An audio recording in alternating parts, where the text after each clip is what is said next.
سعید بن مسیب کا واقعہ ہے نا کہ ان کو حکومت وقت جو خلیفہ تھا اس وقت، اس نے پیغام دیا ان کی لڑکی کو، بھائی خلیفہ وقت تھا، امیر المومنین تھا مسلمانوں کا، بنی امیہ کا خلیفہ تھا، اس نے پیغام دیا ان کی لڑکی کے لیے، ان کی لڑکی جوان تھی، اس کو پیغام دیا، اور بڑی عالمہ فاضلہ تھی، بڑی پڑھی لکھی تھی، انہوں نے انکار کر دیا۔ کیوں؟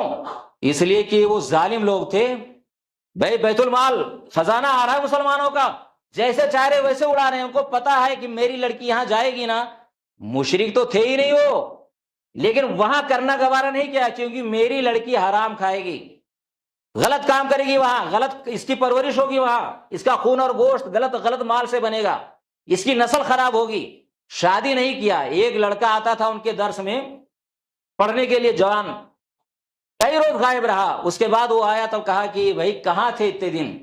کہا کہ جناب کیا بتاؤں، میری بیوی کا انتقال ہو گیا۔ تو کہا انتقال ہو گیا؟ کہا کہ ہاں۔ تو کہا تم شادی کرو گے کیا؟ کہا کہ جناب مجھے کون دے گا، میں غریب آدمی ہوں، میرے پاس زیادہ سے زیادہ 3 درہم ہے، 3 درہم کا مالک ہوں، کون شادی مجھ سے کرے گا اپنی لڑکی کی؟ تو کہا تم کرو گے؟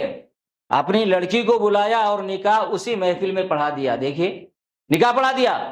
وہ گیا گھر، مارے خوشی کے قدم ڈگمگا رہے ہیں، گھر گیا، لوگوں سے کہا کہ عورتوں سے بتایا کہ بھائی میری شادی فلاں صاحب نے اپنی بچی سے کر دی ہے۔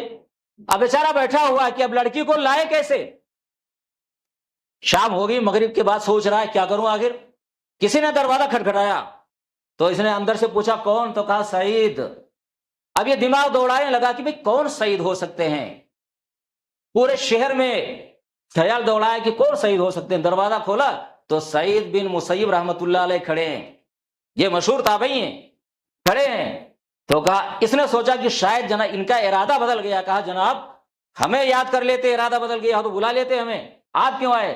کہا نہیں بھائی تمہاری شادی ہو گئی تھی نا، میں نے مناسب نہیں سمجھا کہ اب تم اکیلے رات گزارو، بیٹی پیچھے کھڑی ہے، ہاتھ پکڑا اور دروازے کے اندر کر دیا۔ دیکھیے اسلام میں کتنی سادگی ہے۔